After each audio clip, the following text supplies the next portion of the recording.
12장 말씀.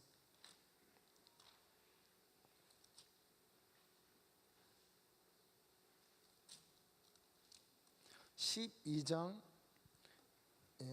10절부터 13장 2절까지 말씀입니다.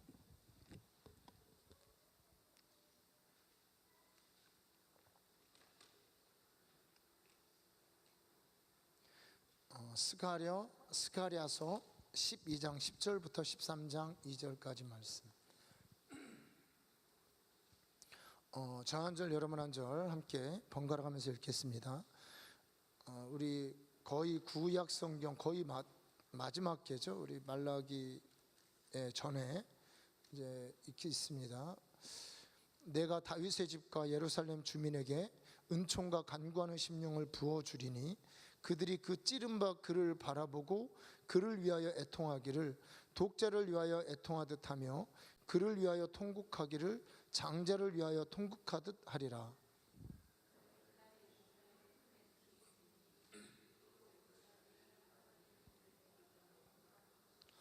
온 땅 각 족속이 따로 애통하되 다윗의 족속이 따로 하고 그들의 아내들이 따로 하며 나단의 족속이 따로 하고 그들의 아내들이 따로 하며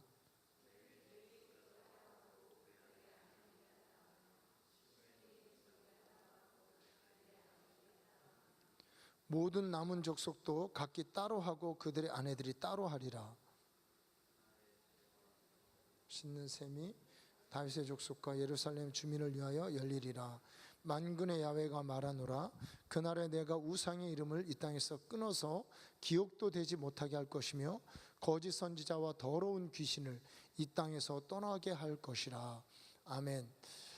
우리 시중에 이 회개에 관한 이런 책들이 많이 나와 있습니다. 이렇게 특히 제가 좀 읽었던 책들은 이 청교도 중심의 그런 서적들을 읽었습니다. 뭐 회개했는가 뭐 이런 류의 책들이 있습니다. 그리고 뭐 참된 회개, 즉 회개에 대해서 이렇게 촉구하는 그런 책들이 많이 나왔습니다. 사실 뭐 제가 이렇게 현대 교회, 한국 교회, 뭐 세계 교회 이런 것들을 평할 수 있는 그런 위치는 아니지만 우리 현대 교회의 문제점 중에 하나가 회개 없는 신앙생활을 한다는 것입니다. 그러니까 회개 없이 신앙생활이 가능한 그런, 여러분 회개 없이 신앙생활을 가능하고 회개 없이 교회 문을 드나들고 회개 없이 크리스찬이 되는 이것만큼 위험스럽고 가짜를 양산하는 그런 위험한 일이 없다는 것입니다. 회개 없이 신앙생활을 한다는 것은 성경에 있을 수 없습니다. 여러분 이 신약의 이 새 언약이라고 하는 이 서문을 연 세례 요한은 회개하라 천국이 가까이 왔다고 그랬습니다. 다른 말로 표현하면 천국에 들어가려거든, 천국을 경험하려거든 회개해라. 예수님도 천국의 주인이신, 천국을 만드신 그분께서 오셔서 회개하라 천국이 가까이 왔다. 제일 처음 전한 메시지가 회개하라는 메시지입니다. 여러분들 이 회개하라는 메시지 우리 익숙하고 잘 압니다. 그래서 회개했냐라고 물어볼 때 사람들이 회개는 한 것 같거든요. 그래서 뭐 어릴 때 고추 뭐 너미 집에서 이렇게 수박 따먹고 자두 따먹고 뭐 이런 거 회개했다, 뭐 이런 이야기들을 우리가 듣고 회개했냐고 물어보면 양심의 가책 같은 것들이 느껴서 좀 회개를 하긴 했습니다. 그런 의미에서는 사실은 대부분 회개를 했다고 볼 수 있죠. 그런데 우리 성경적인 의미로 볼 때, 우리가 성경을 볼 때는 실은 이 회개했다는 그 의미 안에는 회개를 경험했느냐, 조금 더 나아가면 회개하고 나서 죄사함을 경험했느냐 라는 그 질문이 뒤따르는 것입니다.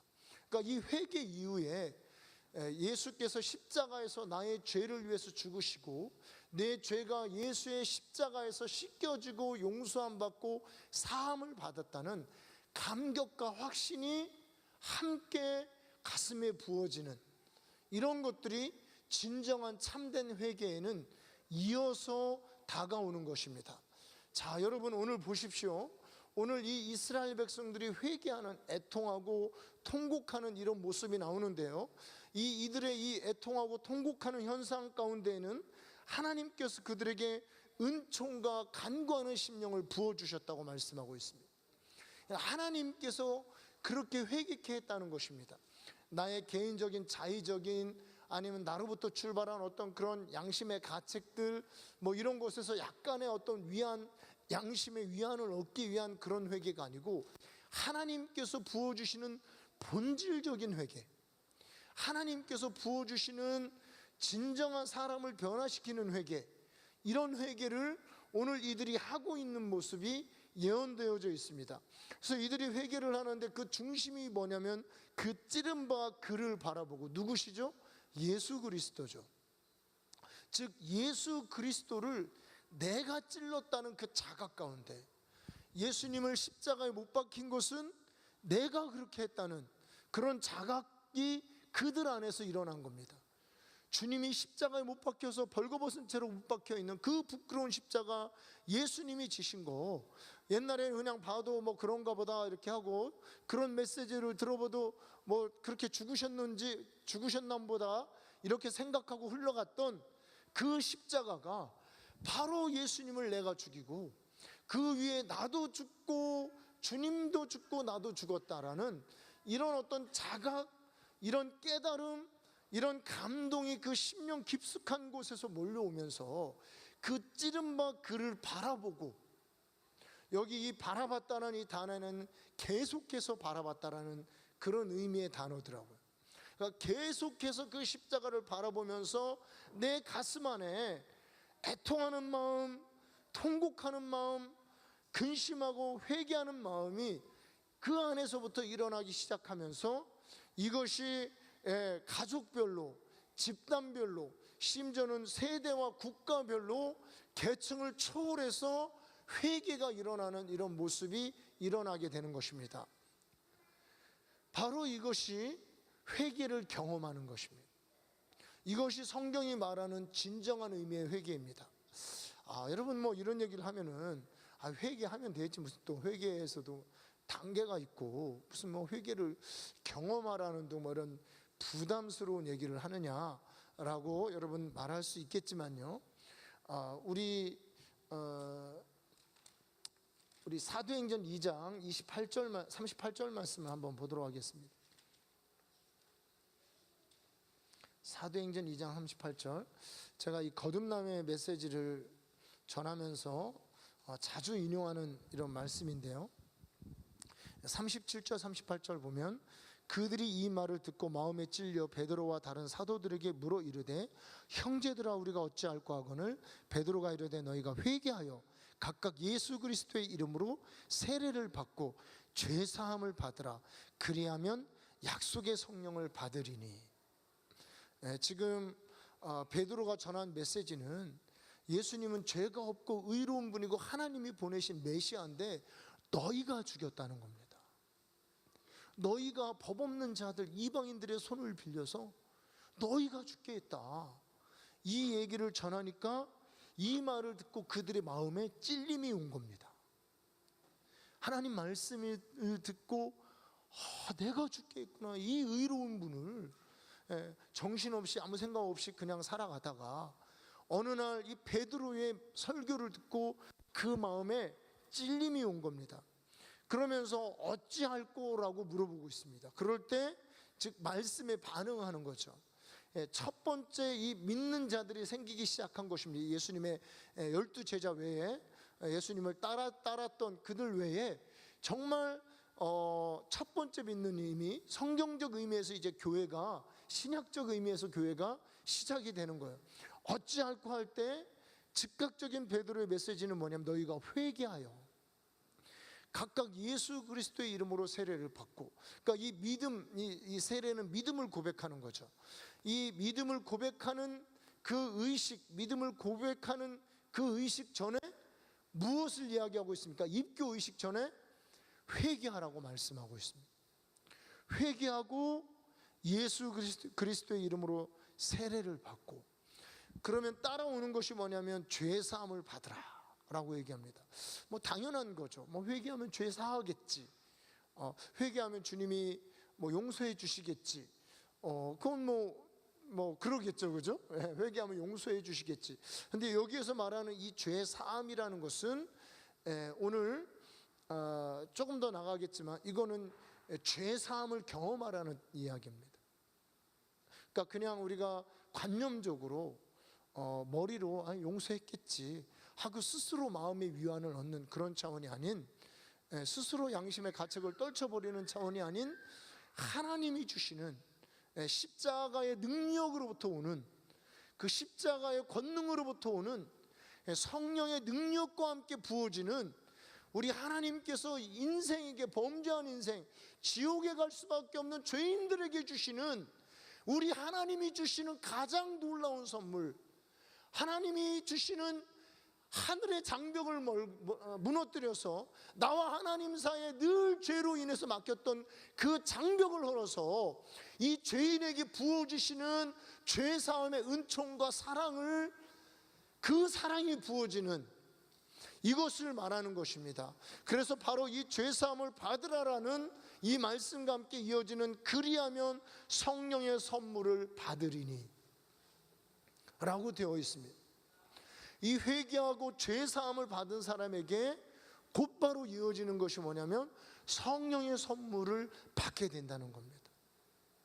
이 성령의 선물은 하나님이 인류에게 주실 수 있는 가장 큰 선물입니다. 가장 큰 축복입니다. 아브라함 때부터 약속되어졌던, 그래서 이 성령에 대해서 약속의 성령이라고 하죠. 이 가장 큰 축복을, 가장 큰 은혜를, 여러분 사실은 여러분들의 자녀가 있죠. 여러분들이 자녀에게 좋은 옷도 입히고 뭐 또 맛있는 음식도 사주고, 또 어린이날 이런 때는 뭐 동물원에도 가고 뭐 좋은 것을 다 해주고 싶어하는 것이 부모의 마음입니다. 근데 사실은 여러분들이 자녀에게 많은 좋은 것들을 해주지만 이거는 그냥 하나의 보너스 형식입니다. 그냥 좀 더해서 주는 것이고, 여러분들이 이미 자녀들에게 생명이라는 가장 귀한 선물을 준 거예요. 자녀들이 여러분들의 생명, 여러분 안에 있는 이 생명을 받아서 비로소 짐승 새끼가 아닌 뭐 오랑우탄이나 침팬치가 아닌 사람의 아들로 이 땅에 태어난 겁니다. 그거는 여러분들의 생명을 그들이 받았기 때문에. 그래서 다 지아버지 닮고 지어미 닮은 겁니다. 왜냐하면 여러분의 생명이 같기 때문에. 여러분, 하나님이요, 우리 예수를 믿고 이제 하나님의 믿음으로 말미암아 주님의 자녀로서 거듭나는 이 생명을 주시는 이 하나님이 가장 줄 수 있는 큰 선물이 뭐냐면 하나님의 생명이죠. 하나님의 생명을 받아야 비로소 하나님의 형상이 우리 안에 이루어지는 겁니다. 즉 혈통으로나 육종으로 태어나는 것이 아니고 바로 하나님의 씨로, 예수 그리스도의 씨로 하나님의 생명으로 태어나는 것입니다. 하나님의 자녀가 되는 권세를 받는 것입니다. 바로 그 하나님의 자녀가 되는 권세가 뭐냐면 하나님의 생명은 바로 생명의 성령입니다. 그래서 성령에 대해서 생명의 성령이, 살리는 영, 생명 주는 영, 이렇게 성령에 대해서 이렇게 표현을 하는 것이죠. 하나님이 주실 수 있는 가장 귀한 것은 주님의 생명을, 주님의 목숨을 우리에게 부어주시는 것입니다. 삼위 하나님을 아들과 아버지가 공유하신, 어떻게 이렇게 공유하셨는지는 우리는 모르죠, 그죠? 신학자들도 그냥 고민하다가 몇 마디 적어놨지만 제가 볼 때는 그렇게 또 정확한지 뭐 모릅니다. 이게 신비에 속해 있어요. 그 하나님의 영을 우리 심령 가운데 부어주셔서 우리가 아바 아버지라고 부르짖게 하는, 아바 아버지라고 부르짖게 하는 이것보다 더 큰 선물이 없다는 거예요. 바로 어떤 사람들이 이런 선물을 받는다고 기록되어 있습니까? 회개하는 자들이 이런 선물을 받습니다. 우리 사도행전 3장에서도 비슷한 말씀을 또 하고 있는데요.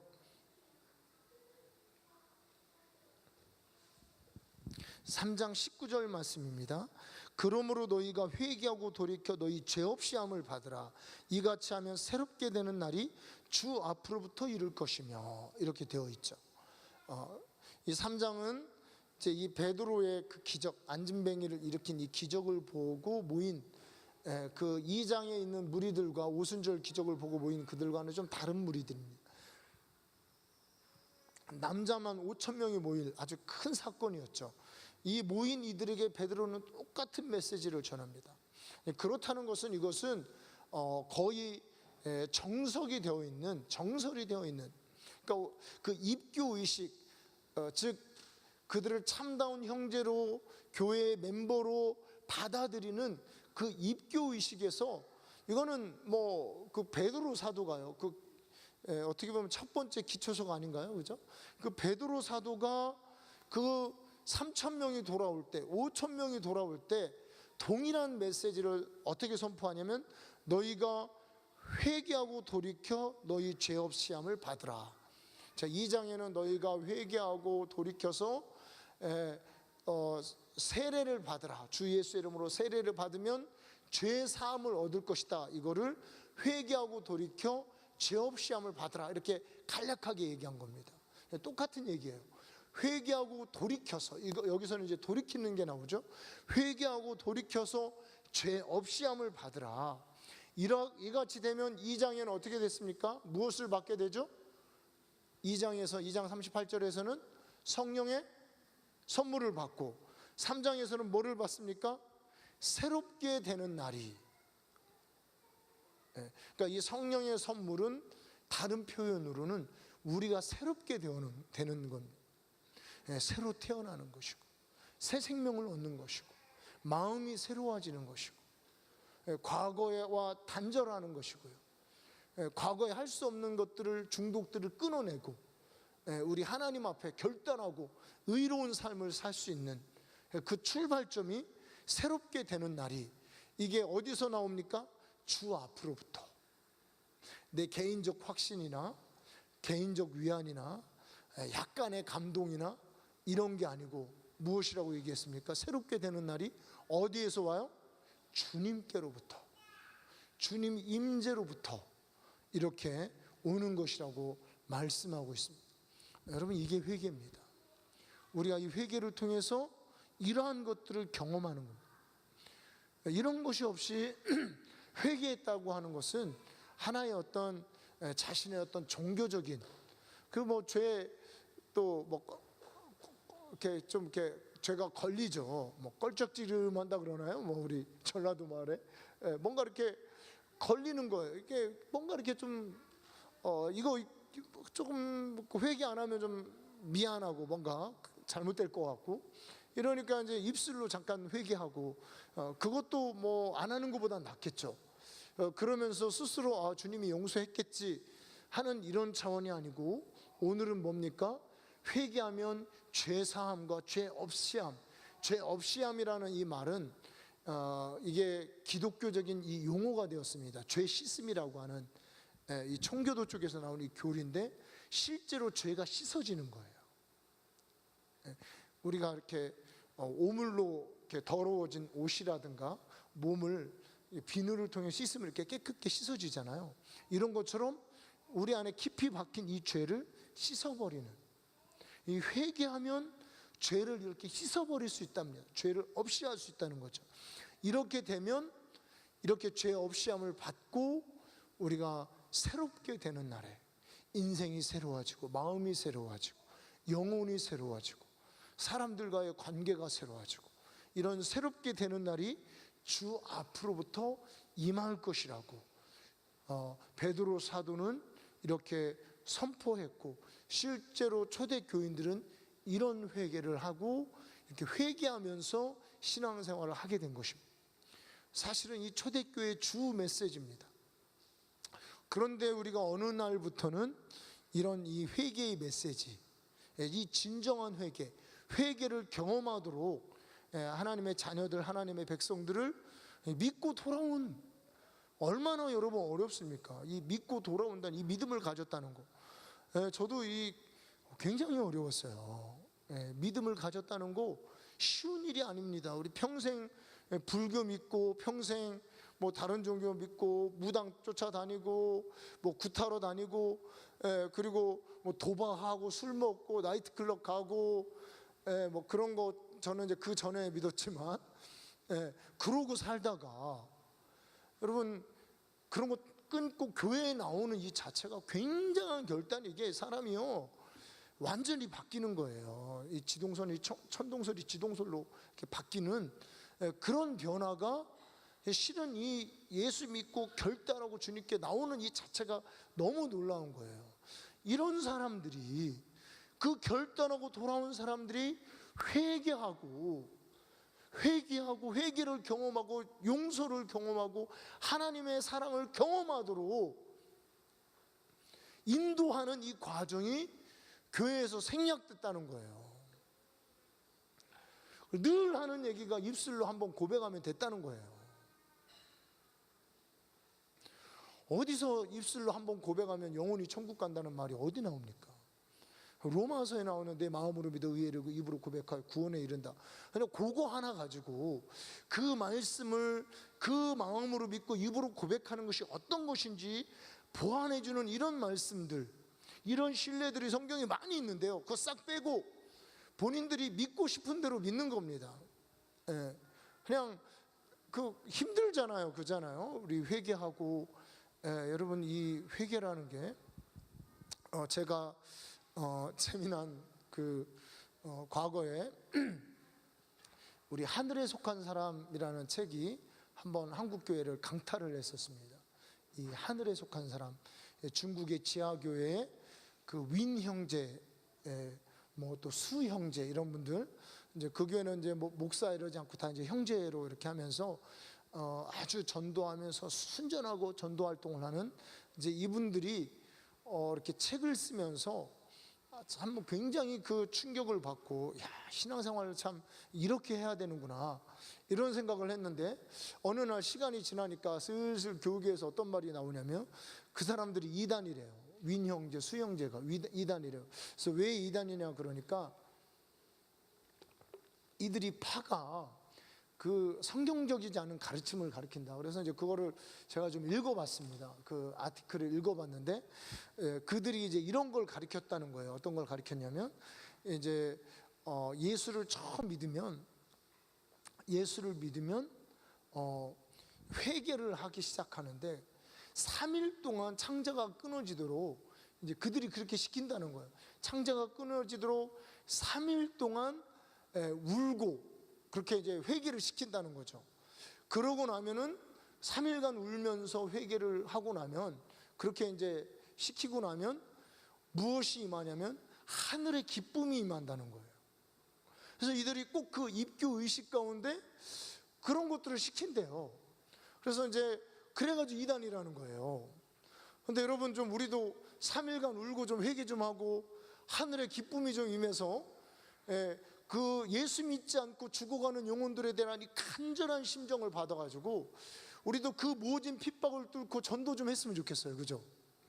못해서 탈이지. 그런 걸 경험을 못해서 탈이.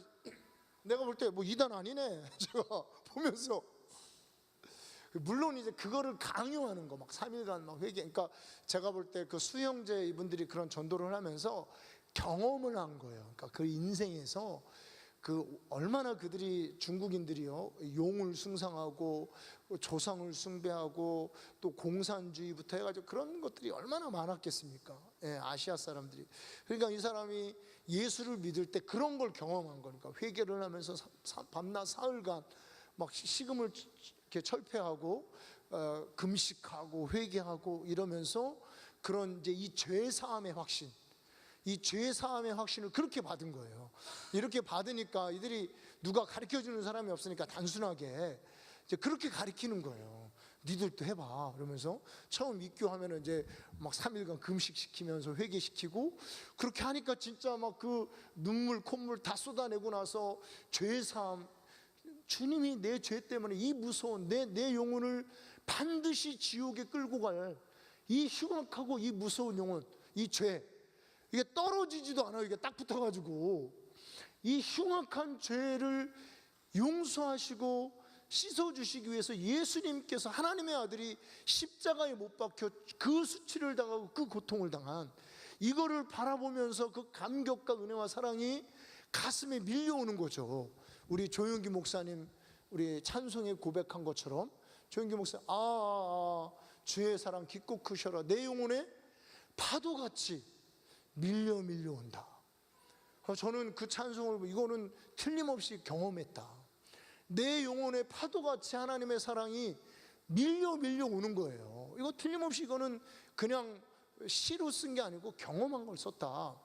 여러분, 그 조용기 목사님이 작곡한 노년에 좀 어떻게 되셨는지는 모르지만 하여튼 그 노래들 보십시오. 이게 다 경험을 통해서 나온 겁니다.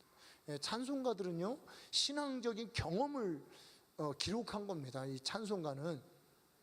그런데 그런 것 같아요. 제가 볼 땐 그런 게 있었을 것 같아요. 이게 너무 그렇게 획일적으로 막 사람들을 3일 금식시키고 끝나면 막 하늘의 기쁨이 임하고 눈물 콧물 다 쏟아야 되고 뭐 이렇게 하는 것은 조금 무리 수는 있지만, 안 하고서 그런 거 없는 것보다는 그렇게 하고 나서 그런 게 있는 게 좋은 것 같아요. 그렇죠, 여러분? 그래서 우리도 좀 능력받아서 전도하고, 온 중국, 온 한국, 이거 뭐 나라도 크지도 않는데 다 돌아다니면서 전도하고 다니고, 막 기쁨이 충만, 하나님 은혜가 충만해서 전도하면서 이 가슴에, 이 벅차오르는 이 가슴을 어떻게 뭐 억제할 수 없어서 이렇게 전도하면서 다녔으면 좋겠습니다. 이런 거를 이단이라고 하는 거예요. 이게 굉장히 잘못됐습니다. 여러분, 이게 무엇이 진리인지 성경도 하나님의 능력도 알지 못함으로 오해하고 있는 겁니다.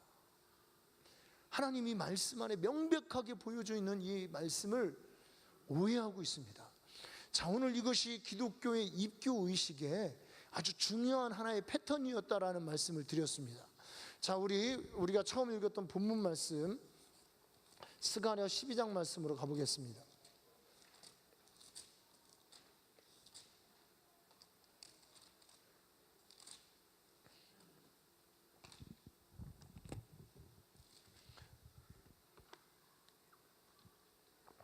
자, 앞으로 있을 것에 대해서 스가랴 선지자가 예언을 하죠. 여기 예언을 할 때 다윗 집과 예루살렘 주민과 그 백성들이 그 찌른 바 그를 바라보고 라고 이렇게 되어 있습니다. 그러니까 찌른 바 그를 바라보고, 여기에 이제 여러분 우리 개혁 개정판에 보시면 친절하게 설명하죠. 찌른 바 나를 바라보고, 내지는 찌른 바 그를 바라보고, 이게 그라고도 했다가 나라고도 했다가 이렇게 사본들이 좀 번역들이 차이가 있는 거죠. 괜찮습니다. 어쨌든 우리 입장에서는 그고 하나님 입장에서는 나죠. 하나님의 아들 예수님은 하나님이십니다. 그 찌른 바, 하나님의 아들을 찌른 거예요. 누가요? 하나님의 백성들이 자기 땅에 오매 영접지 않고 찌른 겁니다. 그를 바라봤다는 것은 십자가 사건 이후에 있을 이야기를 얘기하는 것이죠. 십자가 사건 이후에 앞으로 되어질 일을 예언하는 것입니다. 그 찌를 바라보고 그들이 애통하기를, 또 그들이 통곡하기를. 여러분, 이 애통과 통곡이라는 것은, 다윗도 그가 죄를 지었을 때 하나님이 원하시는 제사는 상한 심령이라고 그랬습니다. 우리 마태복음 5장에는 심령이 가난한 자가 복이 있다고 그랬습니다. 여러분, 이 가난한 심령이라는 것은 애통하고 통곡하고 주님 앞에 낮추고 겸손한 심령입니다. 그 가난한 심령이 무엇인지 보여주는 것이 바로 찌른 바 그를 바라보면서 회개하는 심령입니다. 그런 가난한 심령은 천국이 그의 것입니다. 주님이 이런 심령을 이스라엘 백성들에게 부어주시겠다고 말씀하고 있습니다. 그래서 그들이 다 각기 나와서 자기들의 죄를 고백합니다. 통째로 그냥 얼버무려서 우리 회개했어요 하고 누가 대표 기도하고, 제가 이렇게 가끔 조찬 기도회 이런 데 나오라고 그러고, 그 귀하신 분들, 높으신 분들 이렇게 모이는데 어떨 때는 이렇게 오라 그래가지고 막 한번 가본 적이 있어요. 높으신 분들 모이는데. 그랬더니 막 주여 삼창하고 오늘 우리가 기도했던 것처럼 이렇게 좀 기도 좀 하고 싶은데, 아니 그 많은 사람들 모아놓고 아니면 높은 사람들 모아놓고 나와가지고 이렇게 한 분씩 뭐 통성도 없어요. 그냥 나와가지고 기도문도 적어온 거 가지고 읽으시고 끝나더라고. 이제 안 하는 것보다는 낫지만 그 귀한 시간 들여서 모아놓고 그 효과가 미미한 그런 종교 행위를 하셔요. 예. 여러분, 그런 것을, 이 종교 행위를 이야기하는 것이 아니고 여기는 진짜 애통하고 땅을 치면서 그렇게 통곡하고 가난한 심령으로, 상한 심령으로 다윗이 눈물로 요를 적시듯이 그렇게 하나님 앞에 각기 통째로 그냥 통쳐버리고 마는 것이 아니고 여기서 각기 그들이 하나님 앞에 회개할 것을 이야기하고 있습니다. 그렇게 됐을 때 13장에 그렇게 되니까 그날에 어떤 날입니까? 회개하고 통곡한 날입니다. 회개한 그날에, 그 시에 죄와 더러움을 씻는 셈이 다윗의 족속과 예루살렘의 주민을 위하여 열리리라. 죄와 더러움을 씻는 셈, 무엇입니까? 성령의 선물이죠. 네, 성령의 역사. 이 성령의 역사에 굉장히 중요한 한 모습을 보여주는데 죄와 더러움을 씻는 역할을 합니다. 성령님이 우리의 죄와 더러움을 씻는 이 회개 이후에 이렇게 회개하는 것도 참 대단한 건데, 이것도 하나님의 은혜가 없이는 이렇게 회개하기 어려운데, 회개한 이후에 죄와 더러움을 씻는 셈이 다윗의 족속과 예루살렘 주민을 위하여 열리리라. 이렇게 될 때 거짓 선지자의 미혹하는 일들과 귀신들과 저주들이 끊어지고 떠나갈 것에 대해서 2절에 예언하고 있습니다. 여러분, 이러한 이 회개의 이 놀라운 역사가 사실은 사도행전, 오늘 이 베드로의 설교를 듣고 통회하는 그들에게도 임했고요. 그리고 그 이후부터는 얼마든지 너희와 먼 데 있는 모든 자들에게 주님은 회개하면서 돌아오는 자들에게 이런 죄와 더러움을 씻는 셈이 열릴 것에 대해서 주님은 약속하고 있습니다. 모든 사람들, 주의 이름을 부르는 모든 사람들에게 이와 같은 셈이 열릴 것을, 셈이 터져날 것을 약속하고 있습니다. 그냥 그런 거 못 본 것 같은데, 여러분, 아닙니다. 교회 역사상 수없이 많은 죄와 더러움을 씻는 셈이 열려졌습니다. 누구든지 원하는 사람들, 누구든지 회개하는 사람들에게는, 각기 회개하는 자들에게 죄와 더러움을 씻는 셈이 터져 나온 거예요. 부흥이 일어났다는 곳에, 각성이 일어난 곳에, 올바른 이 진리를 알고 이 진리대로, 이 말씀대로 회개하는 곳에는 죄와 더러움을 씻는 셈이 터졌습니다.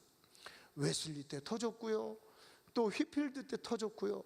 그리고 우리가 아는 사람은 웨슬리 휘필드지만 그때 뭐 웨일즈, 또 저쪽 영국의 스코틀랜드, 아일랜드 모든 곳에서 무명의 각기 다른 언어, 영어를 쓰지 않는, 잘 우리는 모르지만 뭐 많은 하나님의 사람들 통해서, 그것도 젊은이들을 통해 하나님은 죄와 더러움을 씻는 셈을 터졌습니다.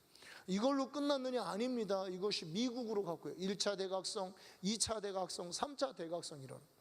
사람들이 자기에게 임하는 이 죄로 말미암아 이 죄를 안고 지옥에 갈 운명, 지옥에 갈 종교 생활을 했다는 것에 대해서 통회하고 애통하면서 그들이 회개하고, 심지어는요, 얼마나 이들이 그 각성이 강렬했냐면 막 굴러다니고요. 그리고 부흥회 기간 동안에 보통 옛날에 야외에서 부흥회가 일어났거든요. 야외에서 부흥회가 일어나니까 비슷해요. 삭개오들이 있어요. 그래서 이제 웨슬리라든가 이런 부흥사들을 보기 위해서 사람들이 나무 위에 올라가는데, 이들이 너무 강렬하게 회개하다가 나무에서 막 떨어지는 일들이 일어난 거예요. 그래가지고 부흥의 중요한 광고 중에 하나가 나무에 올라가지 마라. 나무에 올라가지 마라.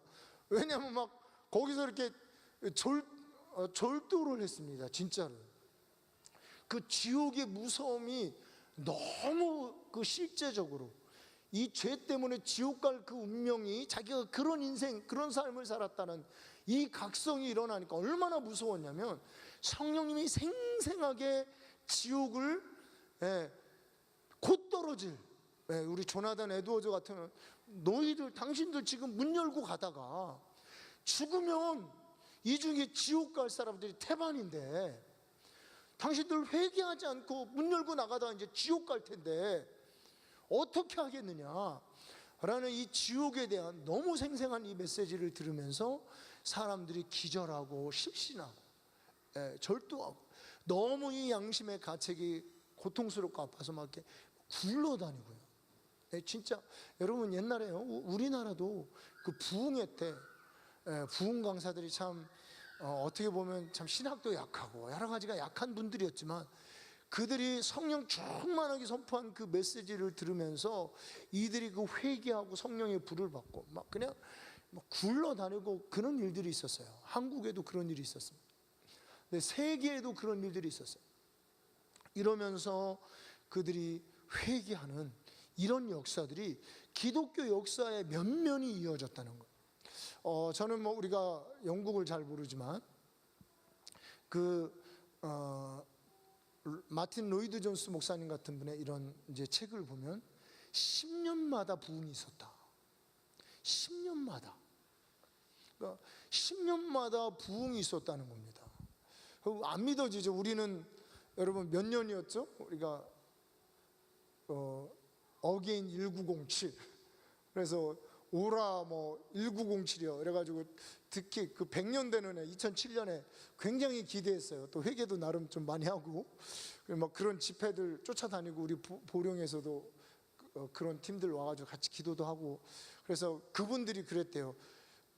그때 몇 년 전부터 아마 시작이 돼서 그 2007년까지만 참아봐라. 이제 그렇게 막 집회하고 다니니까 힘들 거 아니에요. 2007 뭐 철회하기도 하고 이렇게 힘드니까 2007년까지만 참아보자 이랬는데 안 일어났어요. 2007년에. 그래가지고 그 팀들이 다 흩어지셨어요. 흩어지셔가지고 그 중에 몇몇은 또 뭐 이제 교제하고 있고 한데, 이게 참 우리는 그 2100년 되는 해.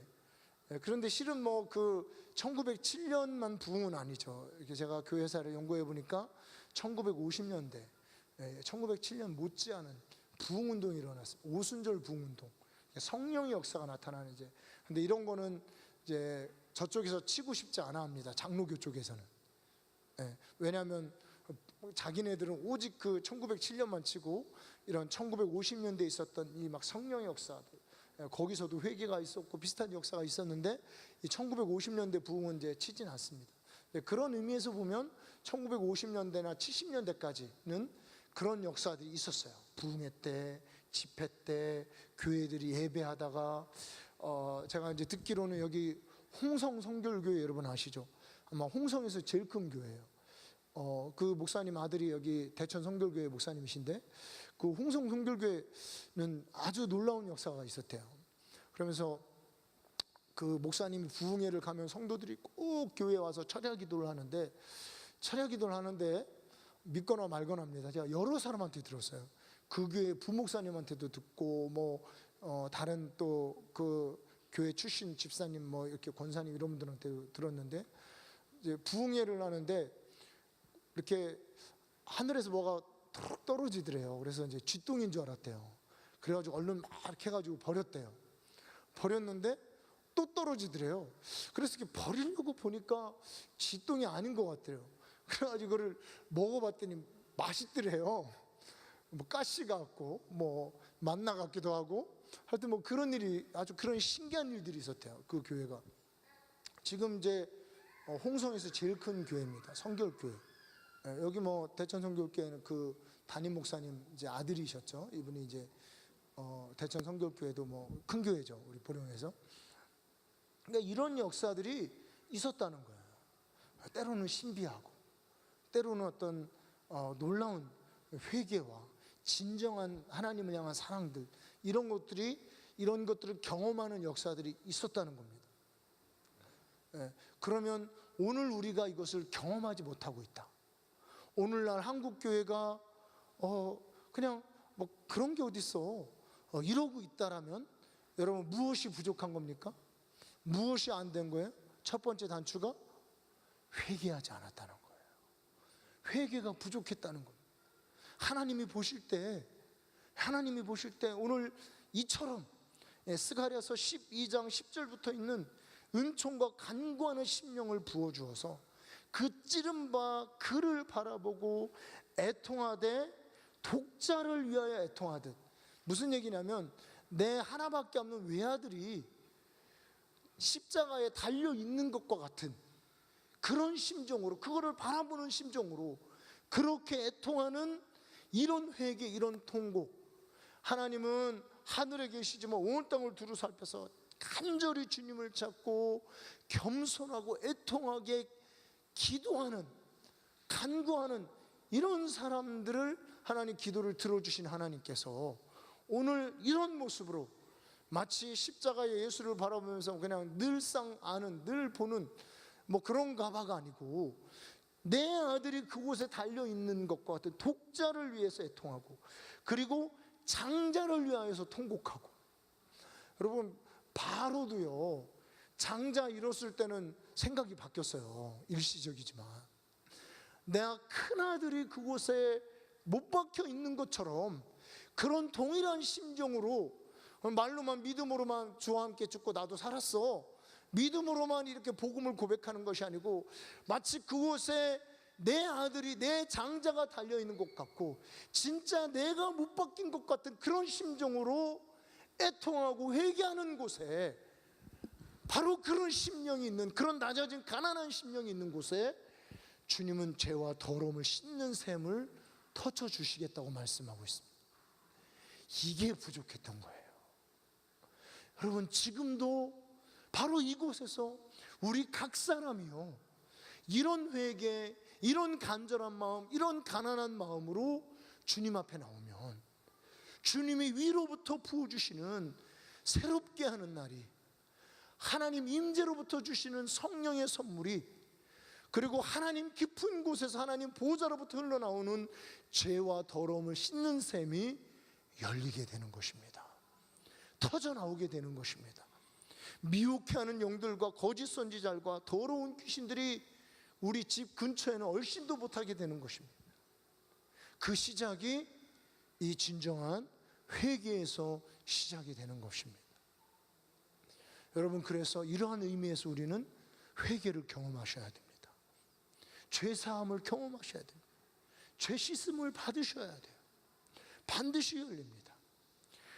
여러분 우리 십자가를 끊임없이 바라보면서 주의 십자가가 나의 십자가, 우리 하나님의 아들만 못 박힌 것이 아니고 내 장자, 내 아들도 못 박힌 그 십자가라는 이런 자각을 가지고 여러분 오늘부터 그 십자가를 붙들면서 의가 없는 자라도 빈손 들고 앞에가 십자가를 붙드네, 의가 없는 자라도 도와주신 바라고, 여러분 이런 고백으로 회개하시다가 하늘에서 주시는 놀라운 새롭게 하시는 일이, 위로부터 부어주시는 성령의 역사가, 하나님의 놀라운 하늘과 땅의 모든 축복이 여러분들과 여러분의 심령과 여러분 가정에 임하시기를, 그리고 이 대한민국에 터져나기를, 사람들이 이것을 부흥이라고 말할 것입니다. 대각성이 일어났다라고 말할 것입니다. Great Awakening이 일어났다, 놀라운 하나님께서 이 대한민국을 돌아보셨다라고 말하기 시작하실 것입니다. 무엇을 통해서요? 여러분과 저의 진정한 회개를 통해서. 이런 진정한 회개에 이르고 이 회개를 경험하는 성도님들 되길 주님의 이름으로 축복합니다.